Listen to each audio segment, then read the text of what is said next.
Irmãos, vamos abrir a palavra do Senhor no primeiro livro de Samuel. 1 Samuel, você vai no capítulo 30. 1 Samuel, capítulo 30, nós estamos destacando a biografia humana dos pais. E pela manhã nós começamos na biografia de Davi, destacando que o primeiro importante passo na vida de uma família, dos pais cristãos, é o relacionamento com Deus. Nós precisamos ser pais cheios do Espírito Santo, pais segundo o coração de Deus. Nós precisamos ter um relacionamento individualmente, mas também um relacionamento familiar alinhado com esse Deus gracioso. 1 Samuel capítulo 30, a partir do verso 1 diz o seguinte: Sucedeu, pois, que chegando Davi e os seus homens ao terceiro dia a Ziclag, já os amalequitas tinham dado com ímpeto contra o sul e Ziclag e a esta, ferido e queimado. Tinham levado cativas as mulheres que lá se achavam, porém a ninguém mataram, nem pequenos nem grandes, então somente os levaram consigo e foram o seu caminho. Davi e os seus homens vieram à cidade, e ele a queimada, e suas mulheres, seus filhos e suas filhas eram levados cativos. Então Davi e o povo que se achava com ele ergueram a voz e choraram, até não terem mais forças para chorar. Também as duas mulheres de Davi foram levadas cativas, Ainoã, a Jezreelita, e Abigail, a viúva de Nabal, o Carmelita. Davi muito se angustiou, pois o povo falava de apedrejá-lo, porque todos estavam em amargura, cada um por causa de seus filhos e de suas filhas. Porém Davi se reanimou no Senhor, seu Deus. Feche os teus olhos. Eterno Deus, nós somos gratos pelo privilégio de lermos a Tua Palavra, e ó Deus, e nos reanimarmos como servos do Senhor diante desta palavra. Sei, Deus, que ela é palavra do Senhor para admoestar os nossos corações, mas também, ó Deus, esta palavra é poderosa para mudar a inclinação do nosso coração, para trazer, ó Deus, uma introspecção às nossas vidas, às nossas famílias.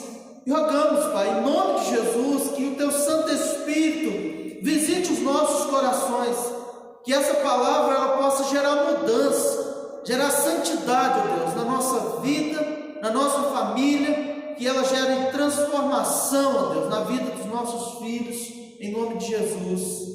Amém. Irmãos, pela manhã, nós destacamos que Davi foi um homem segundo o coração de Deus. Davi foi um homem de Deus, um homem ungido, um homem que o próprio texto bíblico diz que o Espírito Santo apossou-se dele. O Espírito Santo tomou Davi. Davi era um homem cheio do Espírito Santo. Nós vimos exemplos no texto bíblico destacando que Davi era um homem humilde. Davi foi bem sucedido. Davi, ele alcançou grandes vitórias. Se olharmos os capítulos anteriores de 1 Samuel, há muitas coisas da biografia de Davi que poderíamos destacar e daria belos sermões para falarmos, por exemplo, de amizade. Davi e Jonas, amigos, amizade verdadeira, amizade sincera. Nós poderíamos destacar tantas coisas da vida dele, mas agora nós estamos destacando um período dramático da vida, da história de Davi, dramas. Nós estamos diante de um drama familiar, de um drama de um servo de Deus. E quem dera, irmãos, se as nossas famílias não enfrentassem dramas, quem dera se nós não enfrentássemos dificuldades, quem dera se não tivéssemos lutas ou surpresas ao longo das nossas vidas. E é interessante que essa cena, esse incidente da vida de Davi, ele acontece exatamente em um contexto em que ele está fugindo de Saul. Saul quer matar Davi a todo custo. Saul não quer perder o seu trono e ele começa então a perseguir Davi. E é nesse momento que Davi tem que fugir da presença de de Saul, e ele vai buscar um asilo político lá na terra dos filisteus. Esse relato bíblico vai passar exatamente no contexto do reinado do rei Aques, que era um rei filisteu. Davi, ele foi refugiar nesse território pagão, nesse território de inimigos, entre aspas, porque lá, teoricamente, ele estava seguro contra as investidas do rei Saul. Ele foi juntamente com 600 homens, que a Bíblia descreve esses homens como os valentes de Davi. Então Davi não estava sozinho, mas ele teve que fugir do rei Saul.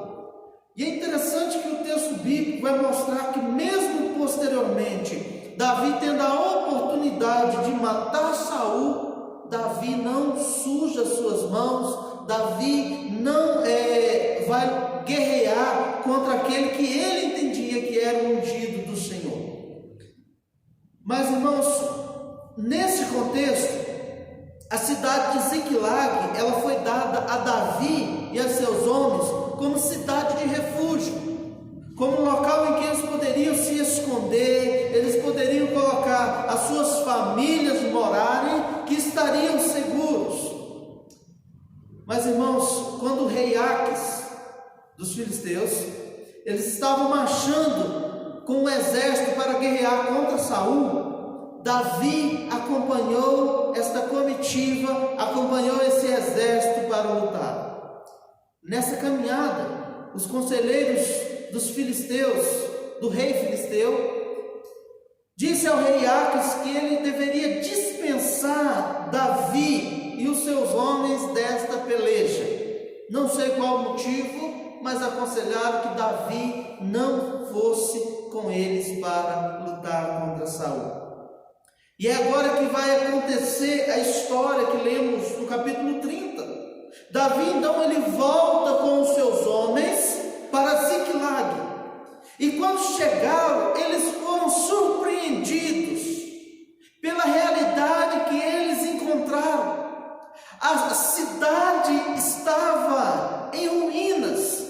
Os amalequitas, inimigos ferozes, eles haviam invadido essa cidade, eles feriram, eles queimaram, eles levaram os despojos, as riquezas, as coisas de valor de todas as famílias, mas não somente bens materiais, eles levaram os filhos, as filhas e as mulheres. Seria mais ou menos assim: o homem sair para trabalhar e quando voltar não tem mais nada dentro de casa. Foi embora a esposa, o filho, a televisão, o carro, tudo foi levado. Eu não sei se você tenta imaginar essa cena, você lá no lugar de Davi e os valentes retornando para Ziclag. É um susto. Eu nunca tive um carro roubado, mas eu imagino que se você estacionar o carro e voltar e o carro não estiver lá, e até você suspeitar que o carro foi roubado, até cair a ficha, o susto é muito grande. Então eles voltaram e encontraram ruínas, desgraça, notícia ruim, um drama terrível vivido por eles, um drama que acometeu a sua vida, um incidente que aconteceu na sua biografia, e isso não estava projetado. As famílias estão sujeitas a enfrentar dramas assim, coisas que não estão projetadas. Recentemente eu estava conversando com uma parente mesmo, de sangue, e ela estava contando a notícia de que a filha dela, de 18 anos, estava grávida, um namoradinho, e o namoradinho não é lá boas coisas. E eu fiquei pensando, que notícia terrível. Como ficaria o coração da mãe que cria a filha para ter a sua própria família e talvez projetando um padrão de família, de casamento, de relacionamento, mas ela, certo dia, engravidou e tentou esconder o macho até chegar ao limite. O problema maior é que quando enfrentamos esses dramas, nem sempre lidamos da maneira correta. Nem sempre temos as reações bíblicas ao enfrentar essas notícias que não estão no script da nossa vida. A nossa biografia não contempla desgraça e ruína. Dramas de mortes, dramas de ente querido que vai, e talvez você diz, foi cedo demais, de você perder as pessoas que você ama. Dramas de pais que perdem os filhos, dramas de filhos que perdem os pais ainda cedo e crescem, seja no orfanato, crescem em outros lugares, sem o carinho, sem o aconchego de uma mãe, sem os conselhos e a companhia de um pai. Dramas que não estão no script da nossa história, dramas que não queríamos que eles fizessem parte da nossa biografia. Davi, fugindo de Saul, levou os homens valentes, suas famílias, seus pertences, mas fugiu de um inimigo e foi atacado por outro, os amalequitas. O texto bíblico diz que quando Davi contempla essa cena aterradora, a sua reação foi de choro. Ele chorou publicamente até não ter mais forças. Talvez as mães, elas sabem melhor do que nós pais o que é chorar até perder as forças. Talvez as mulheres, pela sua sensibilidade, pelo seu amor, por sua inclinação a ser mais melancólica, talvez as mulheres sabem bem o que é chorar amargamente por algo. Davi chorou publicamente. Davi chorou até perder as suas forças. Meus irmãos, Davi ficou angustiado, diz o texto bíblico, com toda aquela situação. Porque Davi não apenas liderava numa relação profissional.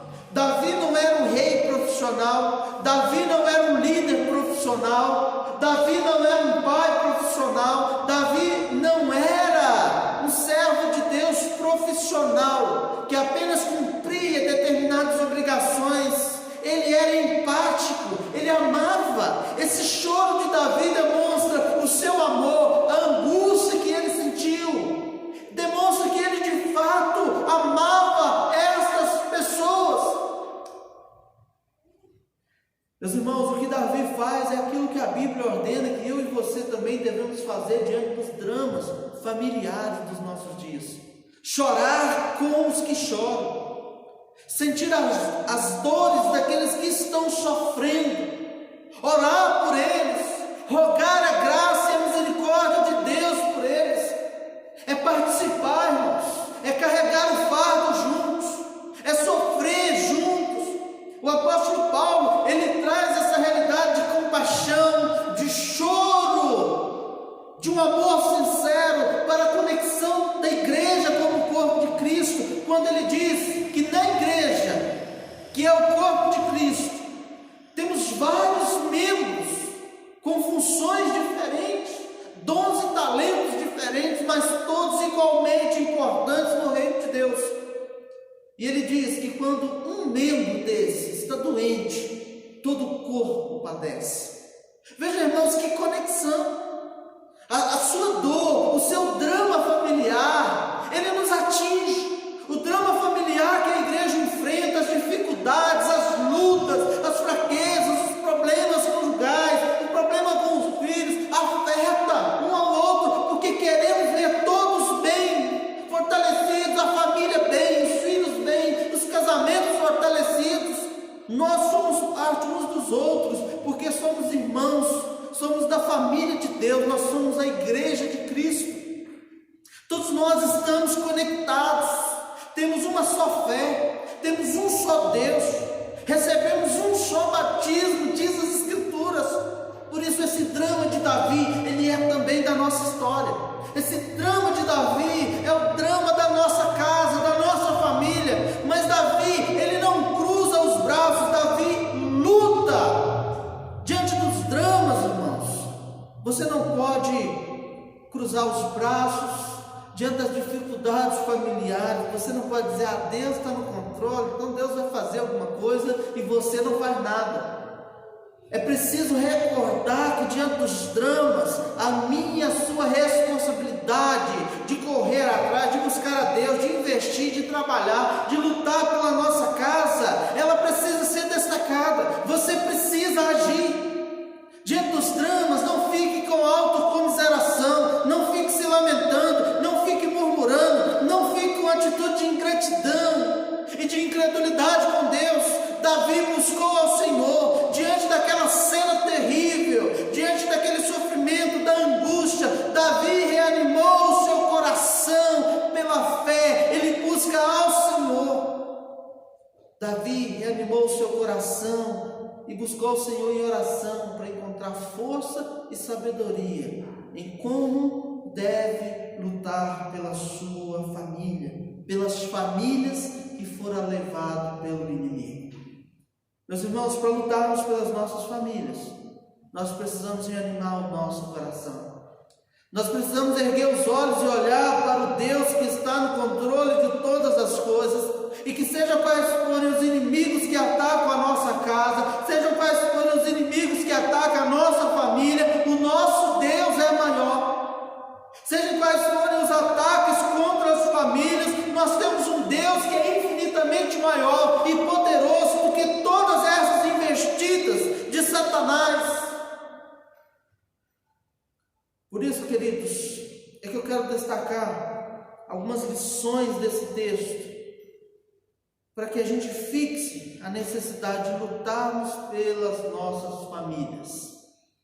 Infelizmente, muitos têm desistido das suas famílias, pais desistindo dos filhos, filhos que desistem dos pais, homens e mulheres que desistem dos seus relacionamentos.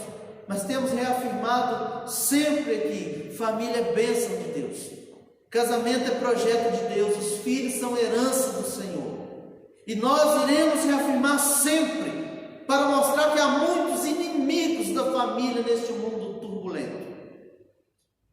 Quero destacar então que os inimigos, eles são incansáveis no ataque às famílias. Os inimigos são incansáveis. Os amalequitas, eles representam os inimigos que investem contra a família, seja inimigos humanos, seja carnais, seja demoníacos.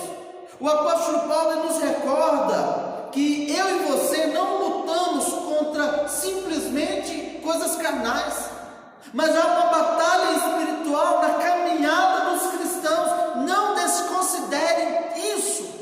A Bíblia diz que Satanás ele anda em derredor como um leão, rugindo para tragar uma preciosa vida, e ele só precisa de uma brecha, e ele só precisa de que aqueles que deveriam estar protegendo as suas casas se afastem, para que ele entre sorrateiro, para que ele entre feroz e devore vidas, relacionamentos e família. A Bíblia descreve que nós estamos como igreja, família de Deus, em uma batalha espiritual. Nós lutamos, irmãos, contra a investida de Satanás. Satanás é um inimigo da família. Satanás é um inimigo que investe desde Gênesis capítulo 3 contra a família, contra o projeto de Deus. Deixa eu fazer com que você entenda um pouco isso mais à luz de uma teologia bíblica. Gênesis capítulo 3 diz que a serpente falou com Eva, enganou Eva, distorceu a palavra de Deus e levou Eva a desobedecer a Deus, a comer do fruto proibido, e Eva posteriormente deu desse fruto proibido a Adão, e a partir do capítulo 3 a família não foi mais a mesma. A partir dos conselhos de Satanás a Eva, o casamento entre Adão e Eva, o relacionamento na família de Adão mudou. O capítulo 4 descreve que um irmão mata outro irmão. A ruína do pecado, a influência do pecado, a violência, o ataque que existe entre os membros da própria família, irmãos. Isso não é, irmãos, coisa do acaso.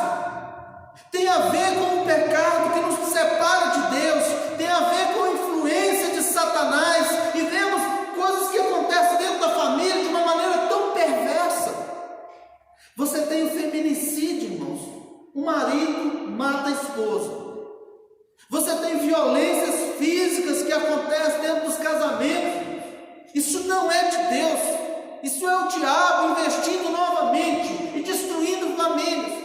No tempo da pandemia, um dos pontos levantados é o crescente número de violência doméstica. Você tem pais que não conseguem discernir o que é disciplina de espancamento. Você tem pais que são violentos, iracundos, homens que estão tão vazios de Deus, que não têm domínio próprio, que não têm mansidão, que não são pacificadores. Você tem lares destruídos. Você tem diversos exemplos nas escrituras de poligamia. Você tem exemplos, irmãos, de morte dentro da família, de abuso, como aconteceu com 2 filhos de Davi, Aminon e Tamar. Aminon, irmão de Tamar, abusou sexualmente dela. Não podemos ignorar que Satanás é incansável em atacar as famílias, que Satanás arrasta as famílias para a destruição, para o pecado. Satanás sabe que o pecado, que a desobediência nos afasta de Deus, e é por isso que ele quer arrastar as famílias para o pecado, para longe de Deus, para o abismo intransponível que o pecado cria. Irmãos, a história bíblica, ela descreve que Deus tinha e tem, mas entendendo a história que já foi revelada, Deus tinha um propósito especial através de famílias. Gênesis 3,15, Deus anunciou uma promessa redentiva: nascerá da descendência da mulher, a mulher ficará grávida, e nascerá uma criança que pisará a cabeça da serpente. Não ignora a serpente, não ignora os conselhos da serpente entranhado no âmbito familiar. Ele ainda está presente, e Deus diz: virá uma criança que pisará a cabeça desta serpente. Meus irmãos, Gênesis apresenta 2 genealogias interessantíssimas. A genealogia dos filhos dos homens, que é os que não serviam a Deus, os que não temem a Deus, e os filhos de Deus, que é o povo de Deus, que serve a Deus, que teme a Deus. E é interessante, irmãos, que você vai perceber ao longo dessas genealogias que Deus escolheu uma genealogia específica, e a partir dessa genealogia de um povo que teme ao seu nome, que adore e que serve ao seu nome, dessas famílias nascerá uma criança que governará eternamente. A promessa vai se completar a partir dessa genealogia, e Deus dizendo: vai vir de uma família. Você vai perceber as promessas messiânicas conectadas à família. Você percebe, irmãos, que as mulheres hebreias, constantemente, elas alimentavam no coração de que talvez o ente que elas carregassem poderia ser a criança que pisaria a cabeça da serpente. Meus irmãos, mas do outro lado, você tem uma genealogia que passa por Caim, Elimeleque e tantos outros que se opõem a Deus, que resistem a Deus. E dessa genealogia de impiedade, de pessoas que não temem a Deus, Satanás vai se apropriar de homens poderosos, de Faraó no Egito, do rei Herodes e de tantos outros, para tentar matar as crianças que nasceram em tempos pontuais, que a promessa estava se cumprindo. Não é por acaso, irmãos, que Êxodo, capítulo 1 e capítulo 2 já vai descrever que Faraó mandou matar logo os homens que nasceram, depois mandou matar todos os meninos. E você tem a mesma história, entre aspas, o mesmo roteiro acontecendo quando Jesus nasceu. Veja, irmãos, é porque Satanás, ele intenta contra o nascimento dessa criança. Satanás, ele é um inimigo feroz das famílias. O diabo quer ver famílias destruídas, lares desfeitos, filhos sem fundamento, sem conteúdo ético e moral para alicerçar as suas vidas e as suas futuras famílias. Mas agora eu quero trazer a sua memória o que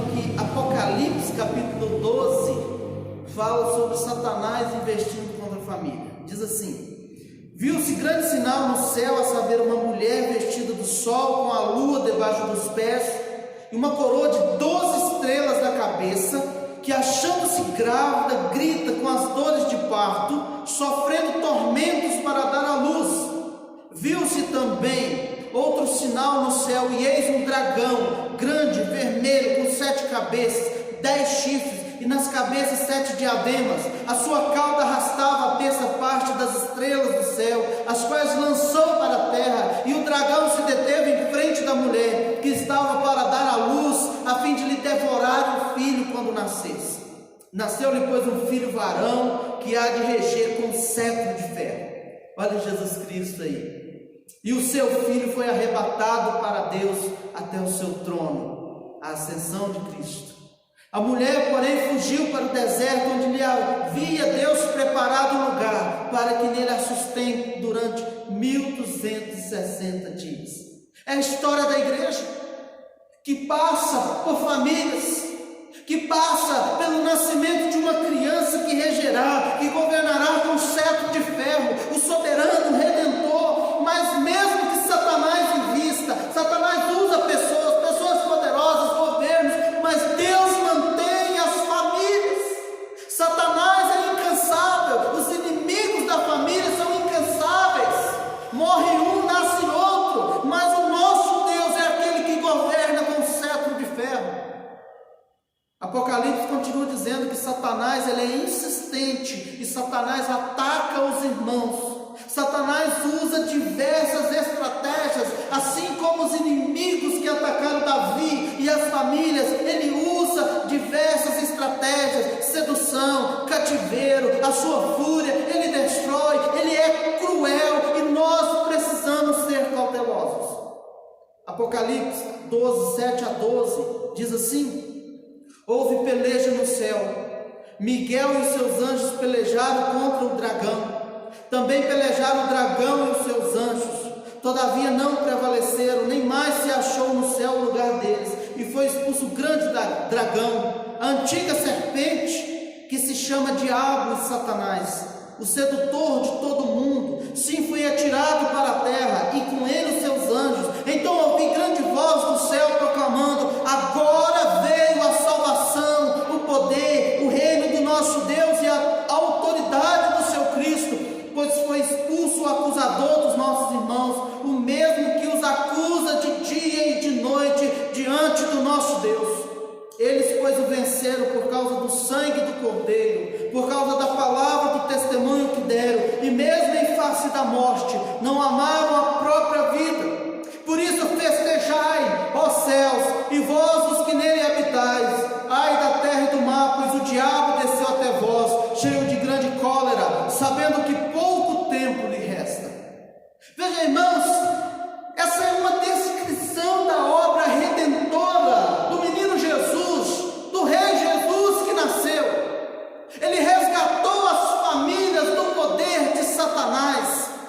É por isso que os evangelhos dão testemunho de Jesus Cristo expulsando demônios, expulsando legião de demônios, porque Cristo, ele tomou do valente, Cristo o mais valente, tomou daquele que é o valente, que usurpava, que escravizava famílias. Cristo tomou de volta essas vidas.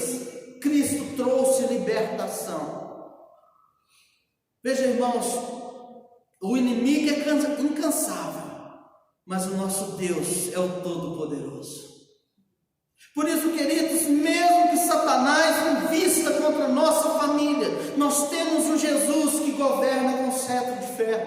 Nós temos aquele que pisou a cabeça da serpente como Senhor das nossas famílias. Nós temos aquele que já venceu, já triunfou, morreu e ressuscitou, para que eu e você tenhamos esperança para todos os dramas da nossa vida. Jesus Cristo basta. Você não precisa de autoajuda, você não precisa dos conselhos humanos, da sabedoria humana para te encorajar, para reanimar a sua fé diante do medo, diante do desânimo e da desgraça da vida. Davi não buscou um psicólogo para ver se tinha um gigante dentro dele, para encontrar força para enfrentar as tragédias. Davi não ficou com vitimismo, com autocomiseração, ele dobrou os seus joelhos e entendeu que Jesus Cristo basta. É tão triste ver, irmãos, que nós temos transferido o solo Cristo, somente Cristo, e outorgado aos homens o cuidado do nosso coração, colocado a esperança sobre coisas.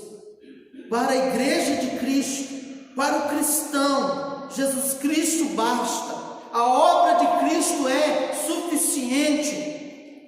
Davi se encontrou em angústia, mas o Deus que ele servia é o Deus de toda a alegria, e quando houve restauração, diz o texto bíblico que eles se alegraram.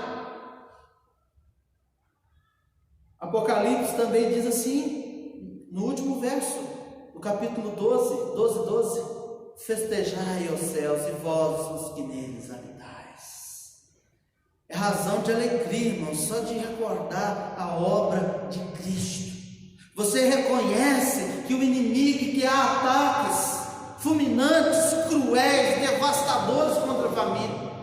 Você reconhece que o coração das pessoas tem sido seduzido para longe da suficiência das Escrituras, da suficiência da obra de Cristo, mas é preciso acender um alerta e entender que a palavra de Deus tem tudo que eu e você precisamos, que em Cristo nós temos tudo que precisamos para reanimarmos como igreja, como povo de Deus, como família, para manter o nosso coração amando a Deus, servindo a Deus e lutando por aquilo que Deus nos deu. Lá em Apocalipse ainda, olha que interessante como encerra esse capítulo. Quando, pois, o dragão se viu atirado para a terra, ele perseguiu a mulher que dera à luz o filho varão. E foram dadas à mulher as duas asas de grande águia, para que voasse até o deserto, ao seu lugar, aí onde é sustentada durante um tempo e metade de um tempo, fora da vista da serpente. Então a serpente arrojou da sua boca, atrás da mulher, água como um rio, a fim de fazer com que ela fosse arrebatada pelo rio. A terra, porém, socorreu a mulher, e a terra abriu a boca e engoliu o rio que o dragão tinha arrojado de sua boca. Irou-se o dragão contra a mulher e foi pelejar com os restantes da sua descendência. Você está aqui, ó. O restante da descendência dessa mulher, com quem nasce o povo de Deus, é eu e você. O dragão foi pelejar contra o restante da descendência, os que guardam os mandamentos de Deus e têm o testemunho de Jesus Cristo. Você tem dúvida ainda que é você? Você tem dúvida que é contra a igreja de Cristo? E se pôs em pé sobre a areia do mar. Veja, irmãos, quantas lutas as famílias cristãs enfrentaram na história. Recorde um pouco um tempo da história da igreja, os mártires, famílias que morreram, crianças que foram mortas, homens e mulheres que morreram queimados por amor a este livro que está na sua mão. Estudando a história dos puritanos, quantos deles foram queimados, acusados de heresias por pautar a sua vida nas Escrituras. Até hoje há uma ignorância terrível sobre a história e o legado tão rico desses homens e mulheres de Deus, que eram zelosos pela glória de Deus, que amavam as Escrituras e criam e viviam alicerçados na suficiência das Escrituras. A forma como eles cuidavam da alma uns dos outros pelo poder das Escrituras. Mas infelizmente nós temos esquecido do preço que outros homens pagaram, pessoas que morreram para que conhecêssemos a palavra de Deus e tivéssemos um firme fundamento da nossa fé, um alimento poderoso para a nossa alma. As Escrituras é o poder de Deus que atua sobre as nossas vidas, sobre a igreja de Cristo. E só podemos vencer, irmãos, nessa luta, só podemos manter a nossa casa de pé, se eu e você tivermos compromissos com os mandamentos de Deus e com os testemunhos de Jesus Cristo. Fique então alerta. A Bíblia diz que eu e você precisamos estar cautelosos. O inimigo é real, o ataque é real. Em um tempo de ideologias, irmãos, precisamos trazer para dentro da igreja todas as ideologias à luz das Escrituras e expor a sedução de Satanás. Tanto tantas ideologias contrárias às Escrituras, e nós precisamos trazer a luz do Evangelho, a luz das Escrituras, para que Satanás não seduza o coração das famílias cristãs, do povo de Deus, com mentiras disfarçadas, com meias verdades, como ele fez quando tentou Jesus Cristo lá no deserto. Meias verdades não é de Deus, meias verdades não é palavra de Deus. Então, orai e vigiai, diz a Bíblia. Assim como Davi orou, eu e você, para lutar pelas nossas famílias, precisamos entender que o inimigo é incansável. O inimigo continua lutando. Ele muda a sua face. Veja isso na história da teologia bíblica do Novo Testamento. Primeiro, os cristãos primitivos foram perseguidos. Você tem Estevão, que foi apedrejado. Você tem o apóstolo Paulo, que foi apedrejado por pregar o Evangelho. Mas depois Satanás mudou a sua estratégia. Satanás, ele é astuto. Satanás não se aparece hoje como um ser estilo Hellboy, para quem já assistiu, todo vermelho, com chifre, assim, cuspindo fogo. Não!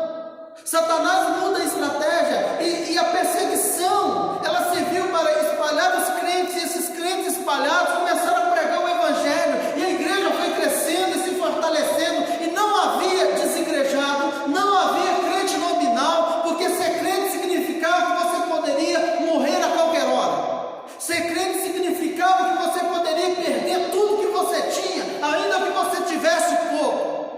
Ser crente nos tempos bíblicos significava que você seria tratado como uma escória da sociedade. Hoje tem muitos religiosos hipócritas que acham que eu sou crente, acho que é um status. Não tem nada a ver com Cristo, não obedece os mandamentos do Senhor.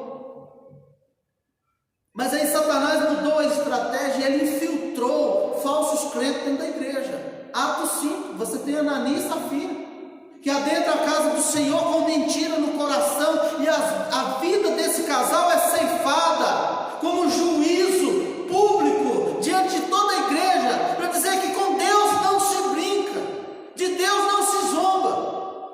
Mas aí, como tanto a perseguição, a morte dos crentes não resolveram, a infiltração, os apóstolos responderam com doutrina, corrigindo qualquer tipo de entendimento contrário às Escrituras e de comportamento contrário aos mandamentos e os preceitos do Senhor. Diz Apocalipse que Satanás agora entra com a Jezabel, a sedução, a prostituição, na concepção da linguagem apocalíptica. É aquela que seduz, que ganha o coração, é aquela que atinge o coração com meias verdades, com o pseudo-evangelho, com falsos apóstolos. Satanás mudou a estratégia e ele continua, irmão, seduzindo. Não acho que Satanás não age no Brasil, nas igrejas brasileiras. Satanás não está perseguindo, não, eu e você não temos risco de morte, mas infiltrado nos cultos das igrejas, no coração dos crentes, debaixo do tapete do coração dos crentes, está a sedução de Satanás, as ideologias que mancham o papel tão belo do homem como líder, como autoridade masculina dentro do lar, como aquele que deve liderar e amar a sua família, a sua esposa, como Cristo amou a igreja. Dentro do lar, Satanás infiltra com o feminismo que corrompeu o papel belo da auxiliadora idônea, tornando uma competidora, tornando uma mulher avessa a ser boa dona de casa, a amar o marido, a ser uma boa mãe. Satanás tem infiltrado com ideologias e ganhado o coração dos crentes, quando olha para a vida de uma maneira egoísta e vê os filhos como pedra de tropeço. Satanás tem infiltrado com sedução e investida, e lamentavelmente muitos têm cedidos. Nós precisamos lutar, irmãos, pelas nossas famílias, mas com as armas poderosas de Deus, a sua palavra. Eu quero deixar um alerta que o apóstolo Paulo diz sobre a nossa luta. Efésios 6, a partir do verso 10, O apóstolo Paulo diz assim: quanto ao mais, sede fortalecidos no Senhor e na força do seu poder. Revestivos de toda a armadura de Deus para poderes ficar firmes contra as ciladas do diabo. Porque a nossa luta não é contra o sangue e a carne, e sim contra os principados e potestades, contra os dominadores deste mundo tenebroso, contra as forças espirituais do mal nas regiões celestes. Portanto, tomai toda a armadura de Deus, para que possais resistir no dia mau, e depois de teres vencido tudo, permaneceis inabaláveis. Estais, pois, firmes, cingindo-vos com a verdade e vestindo-vos da couraça da justiça. Calçai os pés com a preparação do evangelho da paz, embraçando sempre o escudo da fé, com o qual podeis apagar os dardos inflamados do maligno.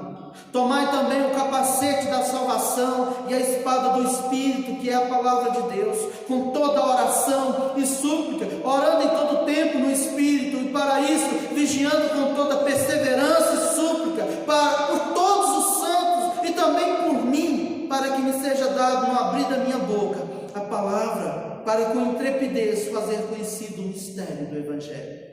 Veja, meus irmãos, o apóstolo Paulo diz: você precisa estar revestido desta armadura. Não é de um curso, irmãos, não é de um certificado, não é de maior informação intelectual bebida de fontes humanas, mas da fonte sobrenatural do Evangelho, com os joelhos dobrados em oração, para saber como usar e quando usar, como usar a espada do Espírito, como o capacete da salvação irá proteger a minha e a sua mente de ideologias que nos afastam do Evangelho. Satanás está constantemente lançando os seus dardos inflamados. Há muitos corações que já estão longe de Deus há muito tempo. O inimigo vence quando ele apropria-se do meu e do seu coração. Então, como está o escudo aí para proteger o coração? O capacete para proteger a mente. E é interessante que, se olharmos na biografia de Davi, ele peca exatamente porque, andando de uma forma ociosa, mente vazia, ele vê Batseba. A partir de ver a Batseba, ele interessou: quero saber quem é. E a partir do desejo de querer saber quem é, ele disse: traz ela aqui, por favor, quero conversar com ela. Percebeu, irmãos? Como a cobiça, como os meus pensamentos, como o meu coração vai sendo apropriado, e Satanás vai levando vantagem com seus dados malignos, e daqui a pouco Davi deita com Batseba. Mas ele não entendeu que Satanás estava querendo derrubá-lo. Satanás estava querendo fazer com que ele fracassasse, que a sua genealogia fosse exterminada. Porque a Bíblia diz que Deus fez uma aliança com Davi e diz que da descendência de Davi nascerá aquele que será chamado Filho de Davi e que ascenderá um trono, e o seu governo será para sempre. Jesus Cristo. Então, queridos, esteja atento. O inimigo é incansável, ele é multifacetado. Ele muda as suas estratégias, ele é um bom estrategista. Ele luta de um lado, ele muda, ele investe, ele infiltra, ele ganha o coração, ele seduz a alma. Mas a partir de hoje, estaremos muito mais alertas, vigilantes quanto à nossa casa, quanto à nossa vida e à nossa família. Uma segunda lição: os pais não podem descansar enquanto seus filhos estiverem nas mãos dos inimigos. Pais não podem ceder às dificuldades, às tragédias, aos dramas. Davi chorou, diz o texto bíblico, ele se angustiou, mas ele também se reanimou, orou e agiu. Ele não se deu por vencido, ele não ficou apenas lamentando, mas ele partiu para a ação. Você tem que fazer alguma coisa para que a sua família seja fortalecida no Senhor. Você é responsável por fazer alguma coisa, e aquilo que cabe à sua responsabilidade, Deus não fará por você. A Há muitos crentes que dizem, eu estou orando. Então, continua orando, mas faça alguma coisa. Faça alguma coisa. Faça melhor. Satanás, irmãos, ele muda as estratégias. Tem crente que não muda a estratégia para ganhar a sua família. É a mesma tolice, debate de ideia, muda a estratégia. Peça a Deus sabedoria sobre o que é que você deve fazer para que a sua família, os seus filhos, ou os seus cônjuges, quem tiver, cônjuge não crente, eles venham até o Senhor. Faça alguma coisa, porque Deus se agrade. Deus se agrada disso. Cristo morreu, irmãos, para que eu e você tenhamos esperança de que pode haver restauração, conversão, salvação na nossa casa. Cristo morreu para que eu e você não esquecêssemos de que Ele é aquele que restaura a família. Nele repousa a nossa esperança. Mas tem muitos reformados, irmãos, descansando numa vida passiva religiosa. Já abandonou a responsabilidade de ser um missionário, de levar as pessoas até Cristo. Não adianta eu e você queremos ganhar o mundo inteiro e ser um passivo em relação à nossa casa. Comece com a sua casa. Há alguns exemplos do ministério de Cristo em que ele curava e a pessoa estava empolgada para falar dele, para falar da cura, para dar testemunho de quem é Cristo, do que Cristo fez. Ele diz, volta para a sua casa. Não fala para ninguém, mas volta para a sua casa e começa lá. Anuncia lá. Nós não podemos ser passivos em relação à situação da nossa casa. Davi, ele não aceitou a derrota, ele não descansou, ele não está revoltado contra Deus, mas ele diz, Deus, o que é que eu devo fazer? Nós, pais, precisamos aprender isso.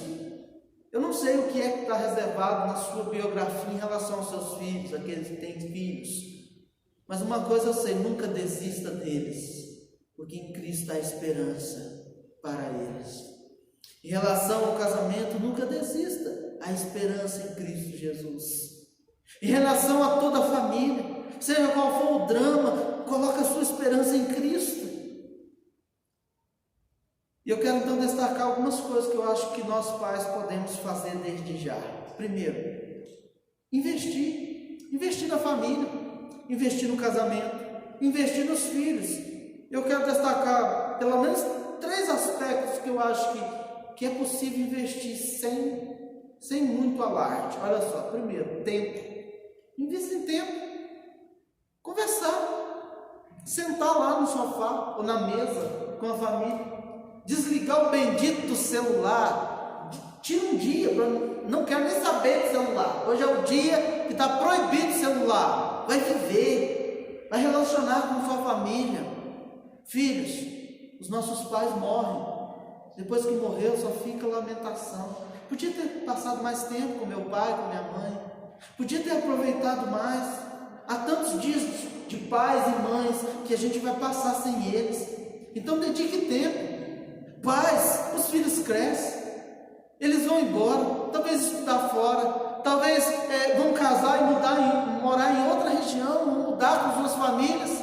Aproveite, tira tempo, desfrute da família. Nós perdemos isso, irmãos, infelizmente, mas precisamos resgatar. Isso não custa dinheiro, isso precisa ser prioridade. Você precisa se esforçar mais para cuidar da família. Tem gente que não é tempo, é de fato esforçar, entender que é prioridade.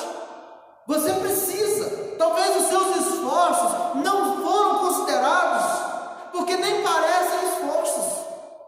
Você precisa esforçar mais para a sua família conhecer sobre Deus. Você precisa se esforçar mais para que a família se una. Talvez o esforçar é convidar a turma para um almoço. Quem já tem filhos casados, quem já tem filhos que moram em outros lugares, reúna a turma. Dedica um tempo ao Senhor. Eu vou dedicar esse dia para fazer um belo almoço e reunir a minha turma aqui em casa. Vamos conversar, vamos rir, vamos falar mal do time do outro, do cabelo do outro, não sei mais o que, mas vamos reunir. Irmãos, isso marca a nossa vida. Você recorda disso? Quantos tempos preciosos. Você percebeu o esforço do seu pai, da sua mãe para cuidar de você, esforço dos filhos para cuidar da família. Isso é importante. Ensina as responsabilidades e os deveres que cada um tem de contribuir para uma família que seja abençoada, feliz, que haja alegria. Nós precisamos, irmãos, investir esforços, nós precisamos investir tempo, mas também energia, lutar de uma forma intencional, lutar, irmãos, com estratégias específicas para que possamos dizer como Josué: eu e a minha casa serviremos ao Senhor. Deixa eu fazer uma pergunta retórica: quais são as suas estratégias para que você e a sua casa sirvam ao Senhor? Quais são as estratégias que você assume como um plano de luta para que a sua casa seja uma casa consagrada a Jesus Cristo? Que os seus filhos sejam de Cristo, que o seu casamento seja de Cristo. Porque infelizmente há muitos lares que a passividade está presente, a derrota já desponta, os filhos já estão distantes, não há relacionamento, não há convívio, não há esforço, não há agenda, não há prioridade, não há relacionamentos intencionais. Eu brinco de vez em quando com os irmãos que há muitos que estão igual o Zeca Pagodinho, deixando a vida te levar. Não vai nessa, irmãos. Família não vem pronto, casamento não vem pronto, você não vem pronto para lidar com os dramas. Mas se você não tiver conteúdo, orientação, se você não tiver firmeza, uma fé fortalecida e o coração cheio do Espírito Santo, você não investe tempo, não investe esforço, você não terá estratégia, você não vai gastar energia, porque você vai estar esgotado pelos caminhos que você já tem trilhado. Esse texto também nos ensina que os pais precisam chorar pelos filhos. O versículo 4 diz que então Davi e o povo que se achavam com ele ergueram a voz e choraram. Sentiram a dor da perda. Tem pessoas que só choram pela família quando está no caixão. Tem pessoas que é tão insensível e até mesmo lamentavelmente crentes que não ama os seus filhos, que não ama os seus cônjuges, que não ama a sua família, que nunca chorou de alegria por ter uma família, que nunca chorou rendendo graças ao Senhor, que não demonstra amor verdadeiro pela família, só chora quando está no caixão. Eu brinco com a minha família dizendo o seguinte: se a gente não chora quando está vivo no caixão, não chora não. Lá, irmãos, é o tempo de consolar quem está ao derredor, vivo. Não é o tempo de olhar para o caixão e lamentar porque você não desfrutou da pessoa, não cuidou, não amou, não disse que amava, não deu um abraço, não tinha tempo, não tinha prioridade. Nós vivemos num tempo que ninguém mais tem tempo. É até engraçado isso, né? Vivemos num tempo que ninguém mais tem tempo. Mas se morreu a sua mãe, seu trabalho, aí agora eu vou lá. Morreu o seu marido, a sua esposa, você tem tempo. Você tem licença para ir no velório. Deveria existir licença para você desfrutar da família, cuidar da família. Licença para você ter tempo para os filhos. Licença para você amar e cuidar enquanto pode e enquanto estão vivos. Porque o defunto não escuta o seu choro de remorso. O defunto não sabe que você está ali em desespero, por culpa, por não investir, por não amar e por não chorar por aqueles que estão vivos. Então, se você tiver que chorar, comece agora a chorar por aquele que vai ver o seu choro. Se você tiver que cuidar e demonstrar amor, comece pelos que estão vivos.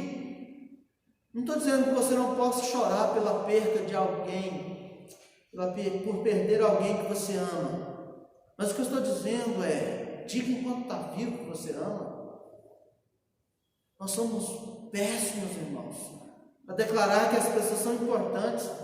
Nós esperamos as despedidas para dizer que alguém é importante, é bênção na sua vida. Nós esperamos chegar o último minuto. Por que não dizer isso? E talvez você possa encerrar o culto hoje dando pelo menos uma cotovelada em alguém, né? Antigamente diríamos assim: você dá um abraço a alguém, dizer que é bom estar do seu lado, é bom servir ao Senhor. Mas você pode conversar com a sua família. A sua família você pode abraçar. Está ali a Aline já abraçando o Cléris, ó. Bonito. A sua família você pode abraçar. Você já vive abraçado com ele mesmo na sua casa? Coronavírus não atrapalha você abraçar seu marido e seu filho, sua esposa, os filhos, quem tiver aí da sua família, você pode abraçar. Você pode chorar com ele, você pode orar com ele. Nós vamos fazer isso no final do sermão. Não precisa esperar, irmãos, o último minuto. Não precisa esperar estar no caixão para dizer: estamos juntos. Vocês são importantes, eu amo vocês. Tem algo que lá em casa a gente procura fazer com o Benjamin, e ele já aprendeu isso. A gente diz: filho, você é uma bênção, a gente ama você. E de vez em quando ele acorda lá pelas 6, 5 e meia da manhã, os pais sabem como funciona, né? E ele diz: papai, mamãe, eu amo vocês são meus amigãozão. Irmãos, é tão gostoso ouvir isso. É tão gostoso, não me custa nada, pelo contrário, é mesmo, eu amo. Eu quero que a minha família saiba que eu amo. Eu quero que a minha esposa saiba que eu a amo. Por isso, queridos, chore pela sua família enquanto está vivo. Enquanto você pode chorar e abraçar e se alegrar, chorar com os que choram, se alegrar com os que se alegram.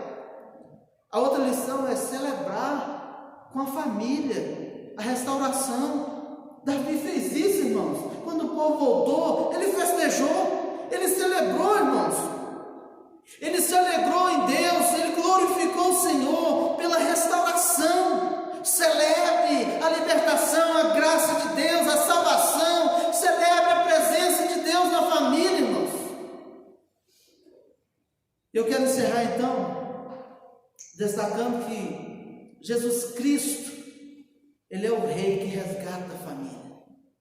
Davi foi um rei que lutou por família, mas porque era um rei que já apontava para o Rei dos Reis, Senhor dos Senhores, aquele que luta, aquele que resgata, que restaura e salva as famílias do cativeiro de Satanás, da mão dos inimigos que quer destruir. Mas Jesus Cristo, o Rei dos Reis, é aquele que outorga vida, é aquele que liberta da algema do pecado, é aquele que mantém eu e você, a nossa casa segura nas suas mãos.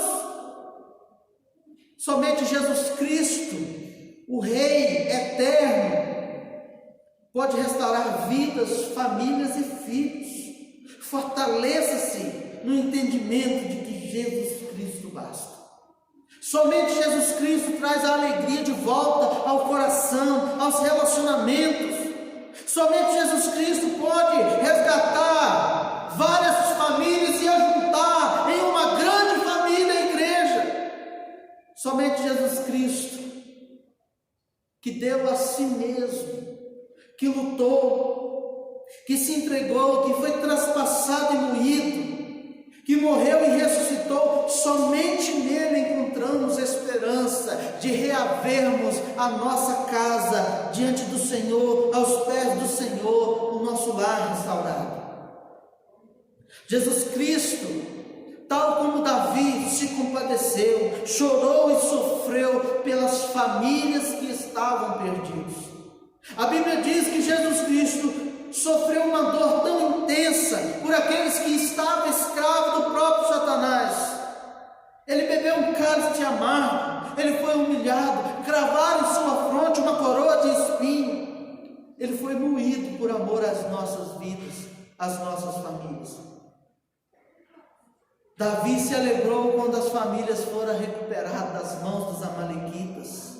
O profeta Isaías, ao falar de Jesus Cristo, o Rei soberano, diz que quando ele visse o penoso trabalho de sua alma, ele se alegraria. Ver vidas salvas, famílias restauradas, alegra ao Senhor Jesus Cristo. Ver pessoas convertidas, alegra ao nosso Redentor, porque foi para isso que Ele morreu, para que houvesse firme esperança, para que houvesse, irmãos, a certeza de dias melhores, quando a sua graça alcança o mais vil pecador. Jesus é o Rei que morreu para que eu e você tenhamos vida.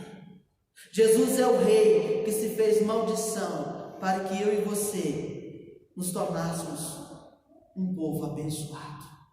Saia daqui entendendo que Deus quer que você lute pela sua família, lute pela sua casa, lute pelos seus filhos. Não seja um crente passivo, não jogue a toalha, seja qual for o drama que você enfrentar, o Senhor está contigo. O Deus de Israel, Ele é o nosso escudo, a nossa fortaleza, a nossa esperança. Ele é o Deus que caminha conosco, que nos guia, que nos sustenta e jamais nos abandona, em nome de Jesus. Amém. Quero convidar os irmãos da equipe de cântico para cantarmos novamente Jesus Cristo basta. Nós vamos encerrar cantando este belo hino. Eu quero convidar você a fechar os seus olhos. Feche os seus olhos, vamos orar e encerrar cantando ao Senhor Jesus Cristo basta. Senhor Deus, nós te agradecemos pela tua palavra, agradecemos, ó Deus, por entender que somente em Cristo há restauração